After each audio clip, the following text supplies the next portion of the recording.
This video is for Geometry, Chapter 11, Lesson number 2 on area of circles and sectors. So this area here is just for the formula for the area of a circle, which you should have learned back in previous years of math. So this is just a reminder that the formula for the area of the circle is area equals pi r squared. And then if you wanted to find a portion of the circle, then you just need to figure out what fraction of the circle you need. So however many degrees out of 360 degrees, and then multiply that by the area of a circle. So if you needed a quarter of the circle, it would be 90 degrees out of 360 times pi r squared. And 90 over 360 would be 1/4, and so you'd end up finding 1/4 of the circle. So here's some examples. If you are trying to find the area of a circle with a radius of 8, it's a good idea to write your given information as an equation, then write the formula that you're going to use, and then substitute your given information into your formula and simplify. So pi times 8 squared is just 64 pi. And then you'll use your calculator. Make sure that you have a pi key on your calculator and don't just use 3.14, but use the pi key, and you'll get 201.06. And that would be inches. Both of those would be inches. Then number 2, if we were in class, I would not do this one for you. I would skip it and have you do it on your own. So please pause the video and try it on your own. Make sure that you realize that the 10 is the diameter of the circle. And then find the radius, and then find the area, and then turn the video back to check it. So the radius is 5. And the area is pi times the radius squared. So the area is 25 pi.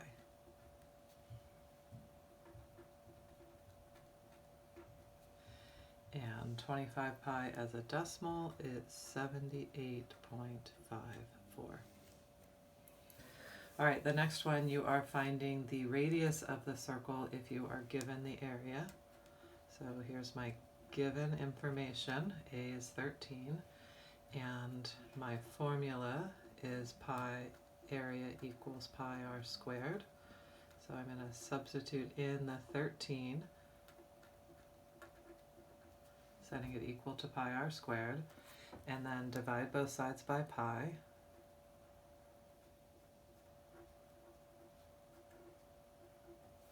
And then to get the r by itself, I'll need to square root.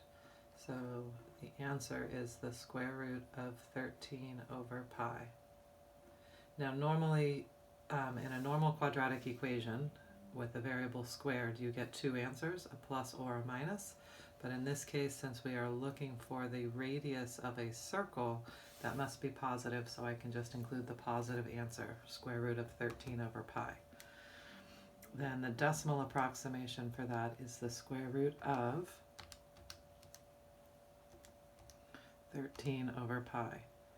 Be sure to make sure that you're square rooting the 13 divided by pi. Get that 13 divided by pi to happen first, and then take the square root. Depending on your calculator, it might be easier to do 13 divided by pi, get that answer, and then do the square root of your previous answer. Make sure that you get 2.03. The decimal approximation just isn't a decimal that's just close to the right answer. It is the precise answer accurate to 2 decimal places. So it's not okay to just write 2. As a class standard, we're using 2 decimal places. For anything that represents a side length, and angles, we usually use 1 decimal place. All right, so finding the area of a sector, if I just wanted to find the portion of the whole circle, I need to know how many degrees this arc is. So the measure of the arc is 80 degrees out of the total possible 360 if I went all the way around. And then the area is pi times the radius, which is 4 squared. And it'd be good to write down my given information, which was that r equals 4. And I could have also said the measure of the arc is 80 degrees. All right, so then we just need to simplify this. And let's say we needed the exact answer and you weren't allowed to use a calculator. It's good practice. So right away, the 80 over 360, I could make that just 8 over 36 by dividing each by 10. That makes the numbers a little bit less intimidating, possibly.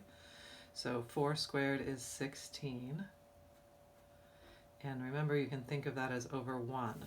So the 8 and the 16 pi are in the numerator, and the 36 is in the denominator. Now, I don't know off the top of my head what 8 times 16 is, so I don't really want to multiply those and get a big number up there. I can break these numbers down into their factors. 8 is 4 times 2, and 16 is 4 times 4, and 36 into 4 times 9.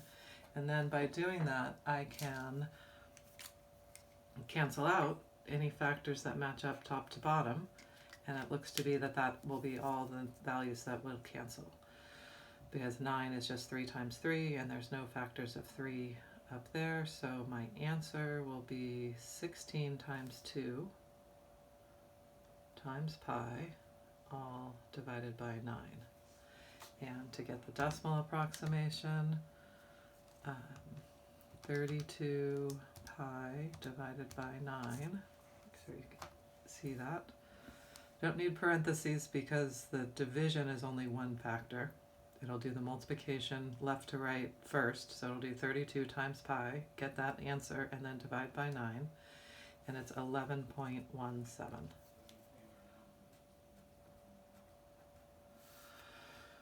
All right.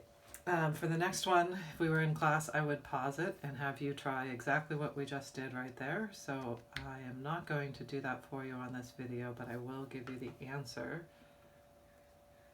And you should pause the video and see if you can get the answer yourself. All right, the next one is finding the shaded area. And these directions are very clear, and I want you to show your work this way. First, you sketch a plan, then show the expression with the formulas you need, then substitute and simplify.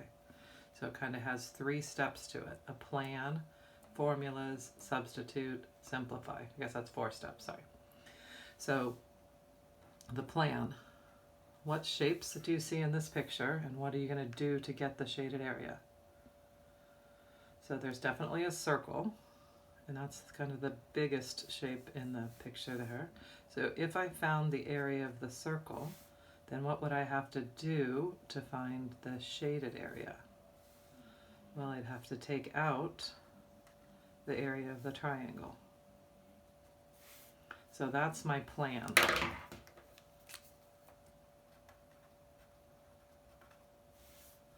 And then I'm going to show the plan with the formulas in instead of the little sketch of the shapes. Pi times the radius squared is the area of the circle, and 1/2 the base times the height is the area of a triangle. Then, if I have the dimensions I need, I'm all set. I do know that the radius is 6. But let's look at the figure about the base and the height here. So you have to remember that you know some details about the geometry of a circle, and that is that all the radii are equal. So if this radius is 6, then so is this radius and this radius, which means that the whole diameter is 12. And that is the base of the triangle. And the height of the triangle is 6. So now I'm off to the simplify part. So this was the formulas. This is the substitution, and this is the simplify.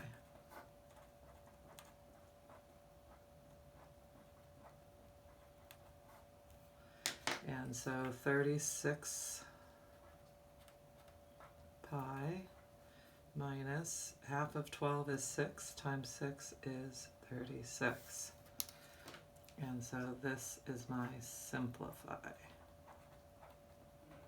There's my 4 steps: plan, formula, substitution, simplify.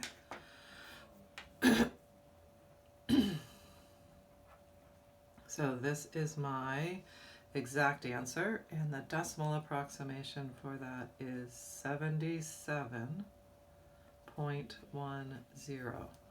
Let's take a look at that quickly. I think 36 pi minus 36.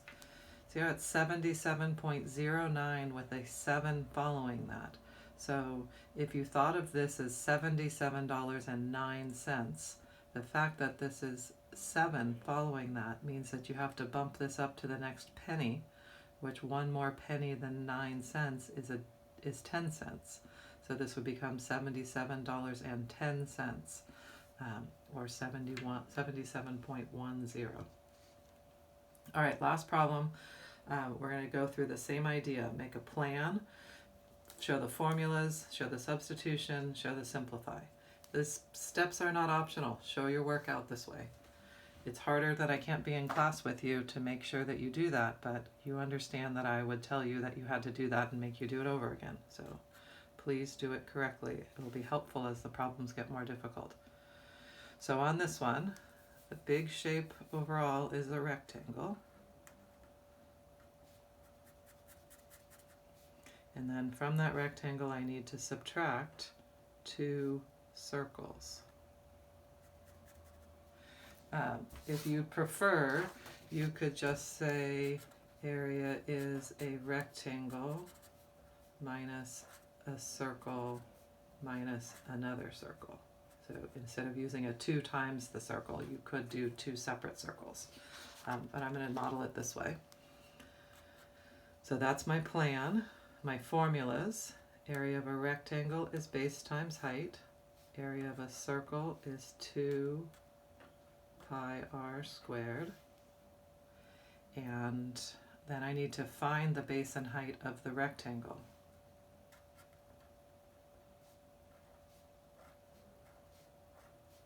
And I need to know the radius of the circle, which I think is given as 6.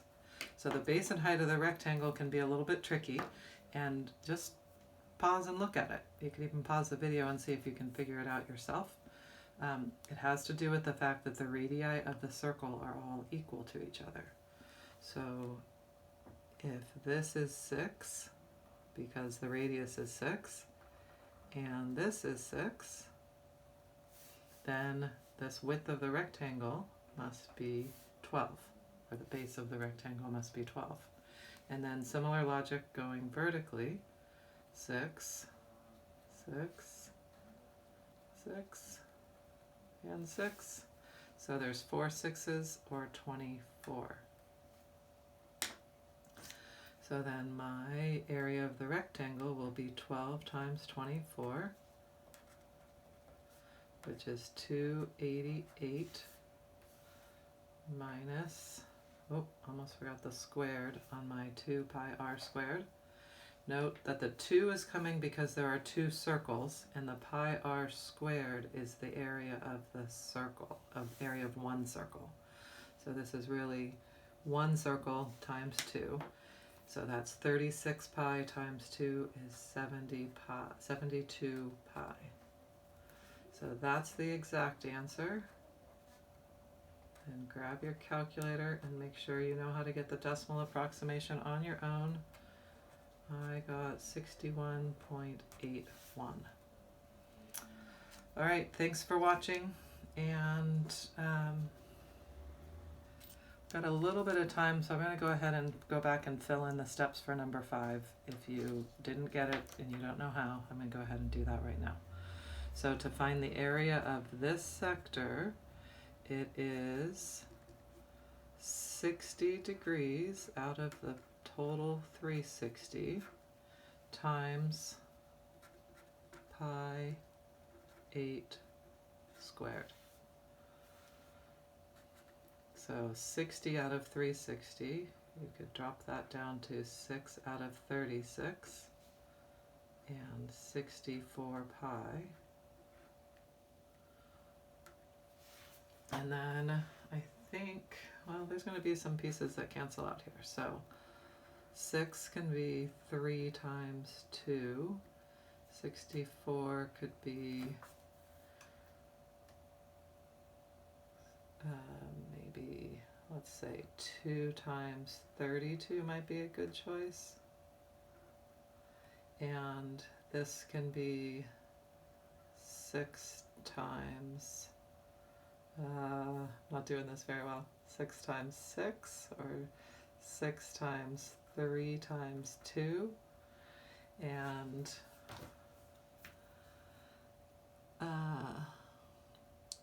this 3 times 2 and this 6 could cancel, and this 2 and this 2 can cancel, and so then you can see my 32 pi over 3.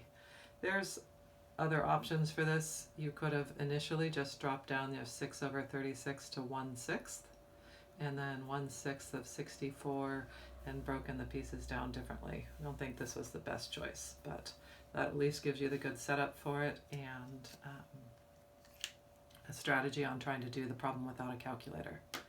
If you were doing it with a calculator, you would get a decimal approximation for 32/3, which can be a little tricky to deal with. So anyway, good luck. Thanks for watching.